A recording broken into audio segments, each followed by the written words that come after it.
अगले रोज दिन चढ़े मोहसिन आया। उसकी ज़बानी पता चला कि 3 गैर मुल्की जर्सी एक सड़क पर मुर्दा पाए गए हैं। चूंकि उनके लिबास से पासपोर्ट या कोई ऐसे कागजात नहीं मिले जिनसे उनकी शनाख्त हो सकती, इसलिए पुलिस ने उनकी लाशों को सर्द खाने में रखवा दिया है। उनकी मौत की बज़ाहिर कोई वजह भी मालूम नहीं हो सकी। हालांकि तीनों की लाशों के करीब 3 खुले चाकू भी पड़े थे। पुलिस अब उन चाकुओं से फिंगरप्रिंट लेकर कातिलों को तलाश करेगी। आम ख्याल यही है कि इन चर्सियों ने माली तंगदस्ती से मजबूर होकर रात के अंधेरे में कुछ लोगों को लूटने की कोशिश की और ये चाकू भी उनके ही थे, लेकिन खुद ही इस कोशिश में हलाक हो गए। कयास आराइयों का सिलसिला इस सवाल पर आके टूट जाता था कि उन्हें कैसे हलाक किया गया, क्योंकि उनके जिस्मों पर किसी भी किस्म के हथियार इस्तेमाल करने के निशान न थे। नेपाल में गुरखों का एक कबीला अभी तक मौजूद है जो 200 साल कबल के ठग्गों का अपने शिकार को हलाक करने का पुराना तरीका अब भी इस्तेमाल करता है। एक रुमाल में सिक्का बांध कर शिकार के गले के गिर्द रुमाल इस तरह कस देते हैं कि सिक्के का पूरा जोर गले के मनके पर पड़े।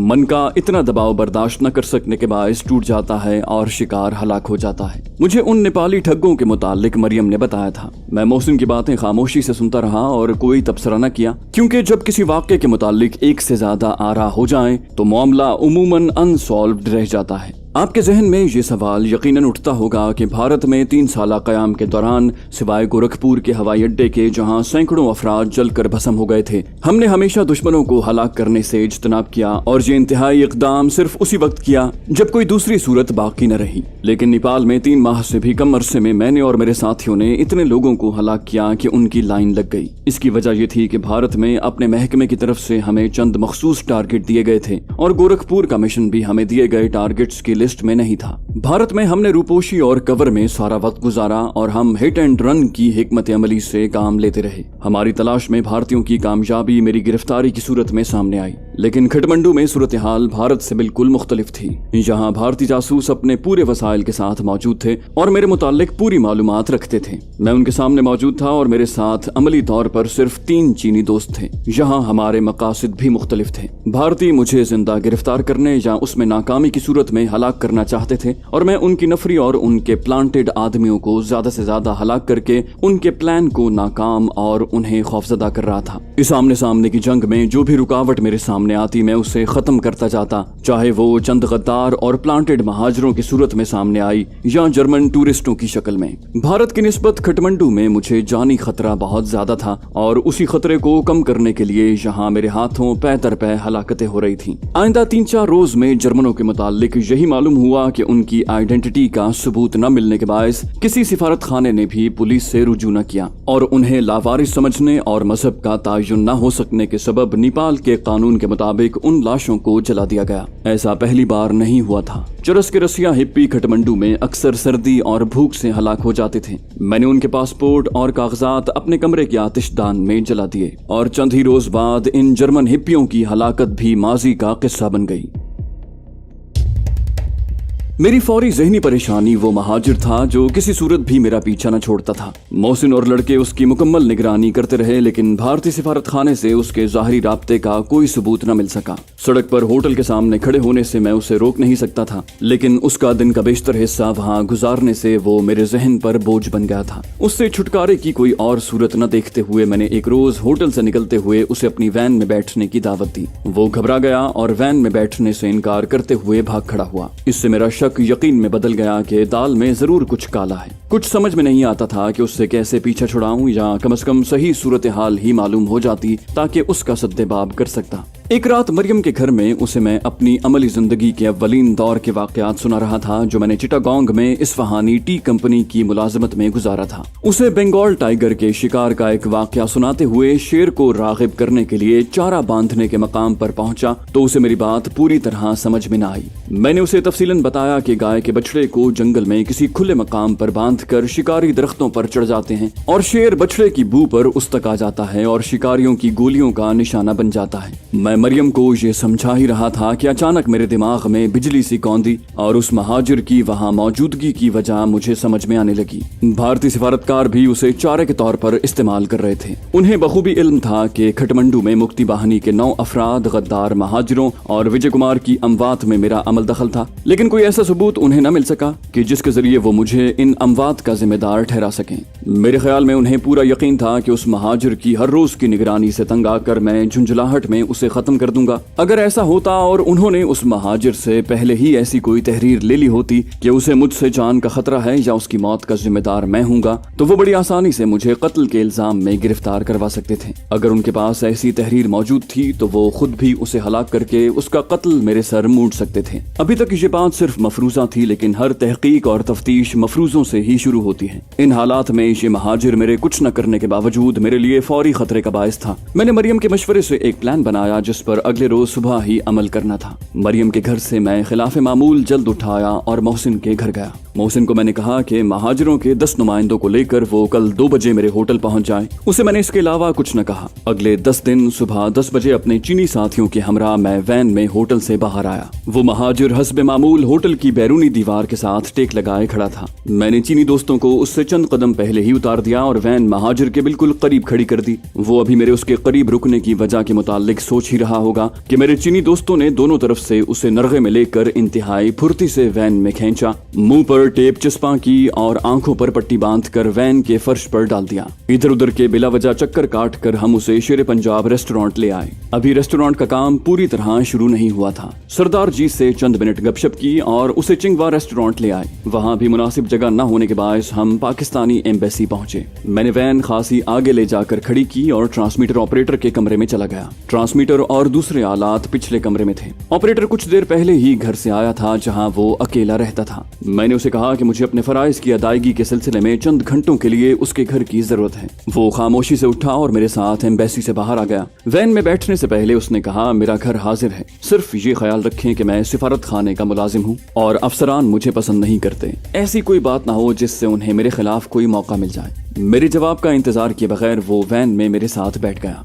उसका घर सिफारत खाने से 3 किलोमीटर से ज्यादा फासले पर था। उसने दूर से मुझे अपना मकान दिखाया, चाबियां दी और वैन से उतर गया। मैंने वैन उसके छोटे से घर के दरवाजे के बिल्कुल सामने खड़ी की। मकान का दरवाजा खोला और मेरे चीनी साथी उस महाजिर को लेकर अंदर दाखिल हो गए। मैंने बाहर आकर वैन मकान से जरा परे एक खुली जगह पर खड़ी की और मकान के अंदर चला गया। पहले कमरे को छोड़कर हम पिछले कमरे में चले गए। मेरे साथियों ने उसकी आंखों से पट्टी उतार दी। महाजिर खौफ से थर थर कांप रहा था। मैंने अपना पिस्टल और खुखड़ी निकाल कर मेज पर रख दिए। मेरे कहने पर चीनी साथियों ने उसे फर्श पर उकड़ू बिठा दिया। मैंने उसे मजीद खौफजदा करने के लिए पिस्टल के चैम्बर से गोली बाहर निकाली और मैगजीन अलहदा की। उसके सर का निशाना लिया, फिर पिस्टल की नाल पर साइलेंसर फिट किया। मैगजीन में गोली डालकर मैगजीन पिस्टल में फिट की। मैं ये सब कुछ उसे खौफजदा करने के लिए कर रहा था। मैंने पिस्टल दोबारा मेज पर रखा। चीनी साथियों ने मेरे इशारे पर उसे खड़ा कर दिया। उसके हाथ बंधे हुए थे और मुंह पर टेप लगी हुई थी। चीनी दोस्तों ने उसे इशारे से मुझे दिखाया। खौफ के मारे उसकी हालत इतनी खराब हो चुकी थी कि उसने फर्श भी गंदा कर दिया था। यही वो वक्त था जब उससे कुछ उगलवा लिया जाता। चीनी दोस्तों ने उसे दोनों तरफ से पकड़ा हुआ था। एक ने मेरे इशारे पर उसके सर के बाल खींचकर उसका चेहरा ऊपर उठाया और मैंने ऊपर तले 8-10 जोरदार थप्पड़ उसे रसीद किए। उसे फर्श पर गिरने से चीनी दोस्तों ने रोक रखा था। मुंह पर टेप लगी होने के बायस वो न तो बोल सकता था और न ही शोर मचा सकता था। सिर्फ गूं गूं की आवाज उसके मुंह से निकल रही थी। मैंने पिस्टल उठाकर उसकी तरफ करते हुए कहा, खामोश हो जाओ वरना गोली तुम्हारे सीने के आर पार कर दूंगा। वो यकदम खामोश हो गया। मुझे सब मालूम हो चुका है कि तुम किस लिए मेरी निगरानी कर रहे हो। जिन लोगों ने तुम्हें इस काम पर मामूर किया है उनमें मेरा एक आदमी भी शामिल है और मुझे उनसे तुम्हारे राब्ते की मुफस्सल रिपोर्ट मिल चुकी है। मैं तुम्हें कभी का ऊपर भेज चुका होता और आज भी इसी इरादे से तुम्हें उठाकर यहाँ लाए हैं। मैं तुम्हें सिर्फ एक मौका देता हूँ कि सब कुछ अपनी जबान से बता दो। अगर तुम्हारे बयान और मुझे मिली हुई रिपोर्ट में जरा सा भी फर्क हुआ तो तुम्हारी लाश उन खाइयों में फेंक दी जाएगी जहाँ जंगली जानवर तुम्हारी हड्डियां तक चबा जाएंगे। अपना सर हिलाकर मुझे हाँ और ना में जवाब दो कि तुम्हें मेरी बात मंजूर है या नहीं। मैंने महज हवा में तीर चलाते हुए उससे ये बात कही थी। खौफ से थर थर कांपते हुए उसने असबात में सर हिलाया। मैंने उसे कहा कि इसी तरह सर हिलाकर मेरे सवालों का जवाब दो। मैं चाहता था कि उसके मुंह से टेप हटाने से पहले इन बुनियादी बातों का हाँ और ना में जवाब ले लूं जिनसे वो बाद में मुकर न सके। भारतीय सिफारतकारों ने तुम्हें मेरी निगरानी करने का कहा है। उसने हाँ में सर हिलाया। मैंने कहा, तुमसे उन्होंने तहरीर भी लिखवाई है और तुम्हारी आवाज भी रिकॉर्ड की है। उसने एक बार हाँ में और एक बार ना में जवाब दिया।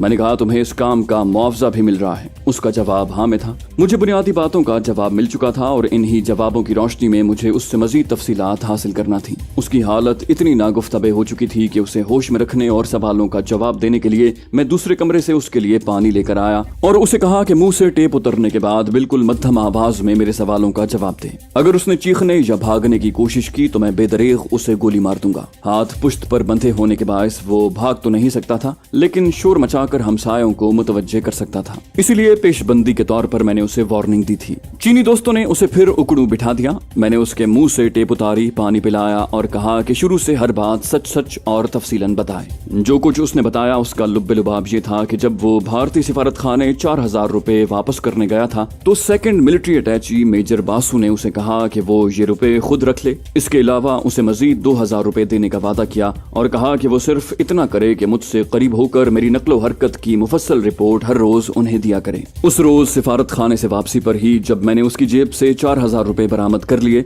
और उसे चांटे मारे तो उसी रोज उसने फिर भारतीय सिफारत खाने जाकर सारा वाकया कह सुनाया। अब उसे नई हिदायत मिली कि मेरे पांव पड़कर खुशामद और चापलूसी से मुझसे माफी मांगे और मुझसे ज्यादा करीब होने की कोशिश करे और साथ ही मेरी नकलो हरकत की निगरानी भी करे। माफी तो उसे मिल गई थी, लेकिन मेरे करीब होने की उसकी हर कोशिश रायगां गई। उसने जब ये सूरत मेजर बासु को बताई तो उसे अगले रोज आने को कहा गया। अगले रोज उसे 5000 रुपए दिए गए और उससे ये तहरीर लिखवा ली गई कि उसे मुझसे जान का खतरा है। मैंने काठमांडू में बहुत से आदमियों को हलाक किया है, जिनमें से 2 की मेरे हाथों हलाकत का वो चश्मदीद गवाह है। उसने इत्तेफाकन मुझे उन दोनों को कत्ल करते वक्त देखा था। गलती से एक दिन मैंने उन दोनों की हलाकत के बारे में आसिफ से जिक्र कर दिया। आसिफ चूंकि कत्ल करते वक्त कोई सबूत पीछे नहीं छोड़ता, इसलिए उसी दिन से वो मेरे पीछे पड़ा हुआ है और मुझे हलाक करना चाहता है। आसिफ महाजिर नहीं बल्कि पाकिस्तानी इंटेलिजेंस का आदमी है और 3 चीनी जासूस इन वारदातों में उसके साथ शामिल हैं। पाकिस्तानी सिफारत खाना भी उसकी पुश्त पनाही करता है। जान के खौफ से मैंने भारतीय सिफारत खाने से मदद मांगी है और ये तहरीर इसलिए दे रहा हूँ कि अगर मुझे हलाक किया गया या कोई गजंद पहुंचा तो कुल्ली तौर पर उसका जिम्मेदार आसिफ होगा। मेरे पूछने पर उसने बताया कि मेरी निगरानी की हर रोज की रिपोर्ट लिख कर वो अपनी बीवी को देता है, जिसे उसकी बीवी अगले रोज एक सब्जी फरोश को देती है जो दरअसल भारतीय एजेंट है और घूम फिर कर सौदा बेचता है। अपने क़ियाफ़े के 100% दुरुस्त होने और इस महाजिर से इतनी जल्दी सच उगलवाने पर मैं बड़ा खुश था। मैंने उसे कहा कि मैं उसे माफ कर दूंगा, लेकिन पहले उसे ये सब बातें महाजिर नुमाइंदों के सामने दोहरानी और तहरीर करनी होगी। उसने खुशी से हामी भर ली। मैंने चीनी दोस्तों से कहा कि उसके हाथ खोल दें। हाथ खुले तो खड़े होते वक्त उसके मुंह से बेख्तियार हाय राम निकला। गाड़ी के फर्श पर डालते वक्त शायद उसके घुटने पर चोट आ गई थी, जिसमें दर्द के बायस उससे वही गलती हुई जो मुझसे दिल्ली से आगरा जाते हुए रेल के इंजन से निकलने वाले कोयले के धुएं के बायस छींकने पर बेसाख्ता अल्हम्दुलिल्लाह कहने से हुई थी। हाय राम की गलती को महाजिर और मैंने बैक वक्त महसूस किया। वो मेरे पिस्तौल की तरफ झपटा जो मेज पर पड़ा था, लेकिन इससे पहले कि वो पिस्तौल तक पहुंचे मैंने उसकी कनपटी पर जोरदार मुक्का मारा। वो तेवरा कर नीचे गिरा और मेरी 2-3 ठोकरों से बेहोश हो गया। चीनी दोस्त हैरान थे कि यक बयक ऐसी क्या बात हो गई जो मैंने पहले उसके हाथ खुलवाए और फिर उसे मार कर बेहोश कर दिया। मैंने मजीद तसल्ली के लिए उसका ज़ेरी लिबास उतरवाया। वो मुसलमान नहीं था। मेरा गुज़िश्ता रात का मफरूज़ा बिल्कुल गलत साबित हुआ था। वाक़यात इतनी तेजी से पेश आ रहे थे कि मैं उनकी जुज़ियात पर तवज्जो न दे सका। मुंह टेप से बंद होने की वजह से वो मेरे हर सवाल का जवाब सर हिला कर दे रहा था। उसका दिमाग इतना तेज था कि मेरे सवालात के गिर्द उसने फौरी तौर पर एक कहानी घड़ ली जो मेरे मफरूज़े के ऐन मुताबिक थी और अपनी कामयाबी की खुशी में उसकी कहानी के उस हिस्से को भी मैं बगैर चबाए निगल गया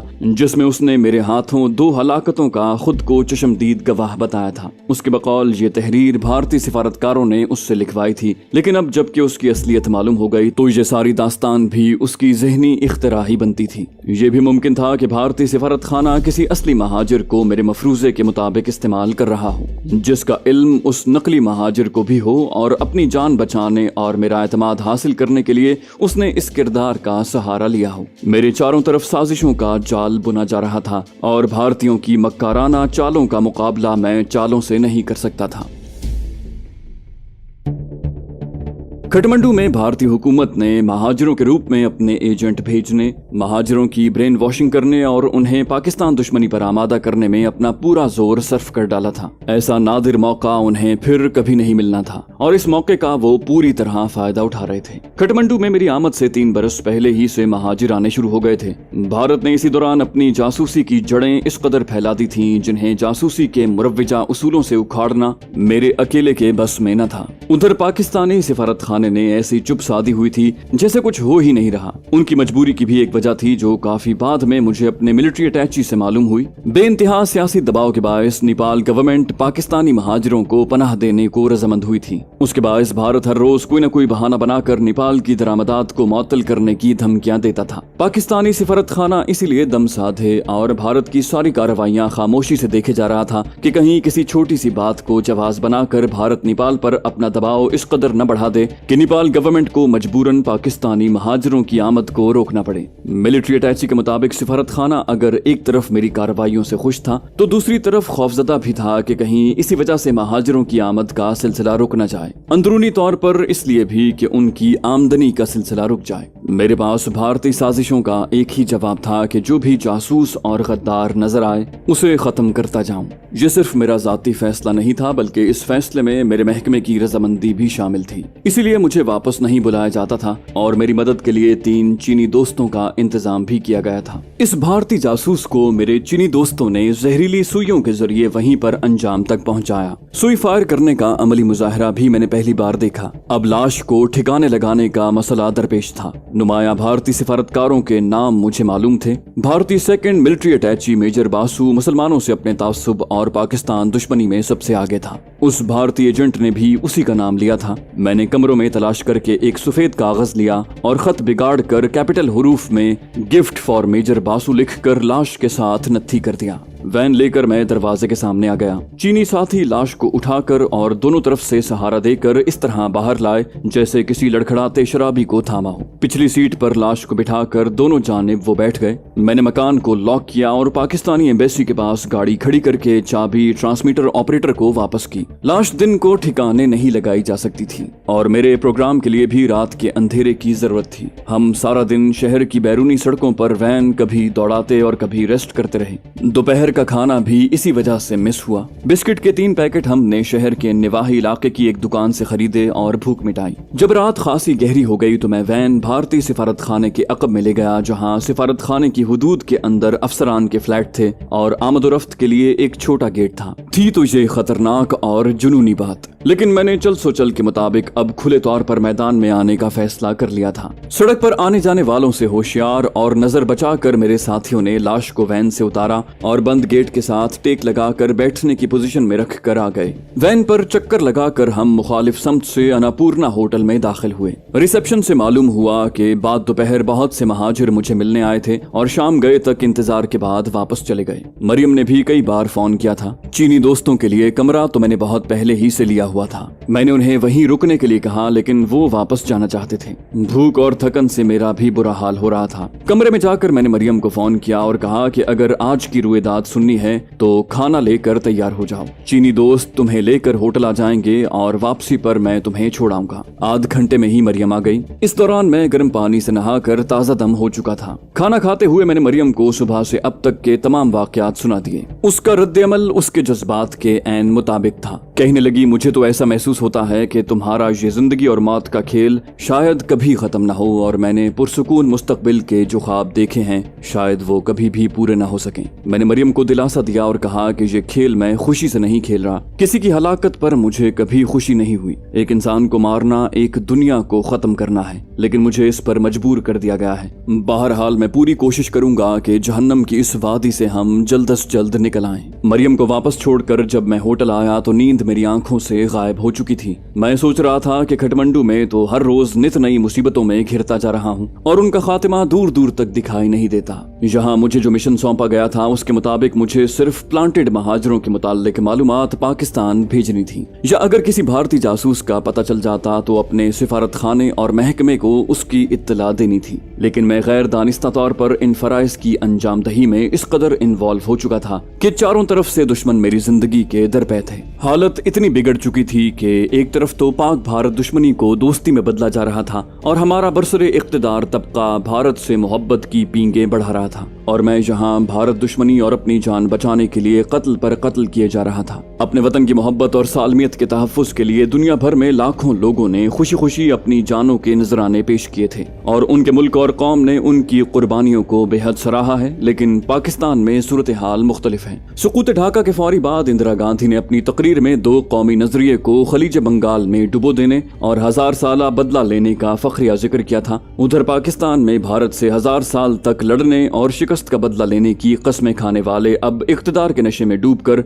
अपनी कुर्सी की सलामती के लिए भारत से दोस्ती कर रहे थे। ये दोस्ती मुसलसल बढ़ती गई और आज नौबत यहाँ तक आन पहुंची है कि खाना जंगी और अंदरूनी बगावत को फरोग करने वालों को मुर्द इल्जाम ठहराया जाता है। उनके जज्बा हुब्बुल वतनी पर नदामत का इजहार किया जाता है और ढाका में हजारों लाखों बेगुनाह पाकिस्तानियों के कातिलों की कब्रों और यादगारों पर फूल चढ़ाए जाते हैं। याद रखिए, जिस कौम ने भी वतन की खातिर जान देने वालों की कुर्बानियों को फरामोश करके दुश्मन और गद्दारान वतन को सराहा, वो कौम जिल्लत की गहराइयों में ऐसी गिरी के फिर कभी न उठ सकी। ये फितरत का अटल कानून है और इससे मफर नहीं। 1971 में सियासतदानों की रेशा दवानियों के बायस पाकिस्तान की शिकस्त को अफवाज पाकिस्तान के सर मुंडा जा रहा था और अफवाज पाकिस्तान की मुसलसल तजलील करके उसके जज्बा हुब्बुल वतनी और मोराल को तबाह करने की भरपूर कोशिशें की जा रही थी ताकि भारत से बदला लेने का वो कभी सोच भी न सकें और हुक्मरान चैन की बंसी बजाते हुए आराम से हुकूमत के मजे लूटें। पाकिस्तान से जो अखबारात सिफारत खाने में आते थे वो सब हुक्मरानों के हाथों बिके हुए थे और उनकी तारीफ में जमीनो आसमान के कलाबे मिलाते थे। सही हालात का इल्म मुझे बरतानवी अखबारों से होता था, जिन्हें मेरे होटल की इंतजामिया बड़े एहतमाम से बम्बई से मंगवाती थी। बाद में मेरी कोशिशों से मुझे बरतानवी और अमरीकी सिफारत खानों से भी पुराने अखबार मिलने लग गए, जिन्हें इन सिफारत खानों के नेपाली मुलाजिम माकूल मुआवजे के एवज मुझे पहुंचा देते। अपने मुल्क की हालात की अबतरी का पढ़कर मैं इतना दिल बर्दाश्ता हो चुका था कि मेरे पास अगर पासपोर्ट होता तो मैं किसी तीसरे मुल्क में जाकर सेटल हो जाता, लेकिन सिफारत खाना यकतरफा और सिर्फ पाकिस्तान जाने का इजाजतनामा जारी करता था। अगर मैं इस इजाजतनामे पर पाकिस्तान चला भी जाता तो मेरा महकमा मुझसे बगैर इजाजत वापस आने पर सख्ती से बासपुर्स करता। खटमंडू में मेरी हालत एक कैदी से भी बदतर थी। कैदी को तो जेल की सलाखों के अंदर जिंदगी का तहफ्फुज़ मिल जाता है, लेकिन मेरे लिए नेपाल एक ऐसी जेल थी जिसमें अपनी जान बचाने के लिए मुझे लगातार खून करने पड़ रहे थे। चारों तरफ से दुश्मन मुझ पर टूट पड़े थे। आखिर कब तक मैं उनका मुकाबला करता?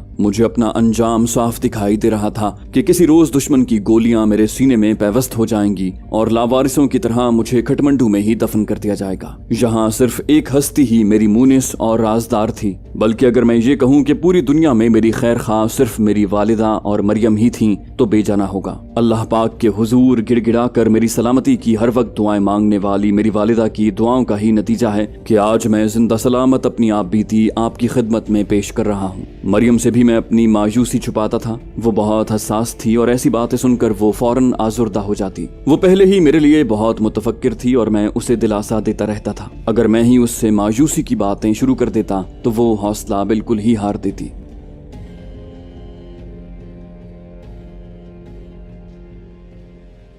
तो दोस्तों, ये थी हमारी आज की एपिसोड। उम्मीद करते हैं आपको हमारी कहानी पसंद आई होगी। जाने से पहले इस वीडियो को लाइक कीजिए और शेयर करना मत भूलिए।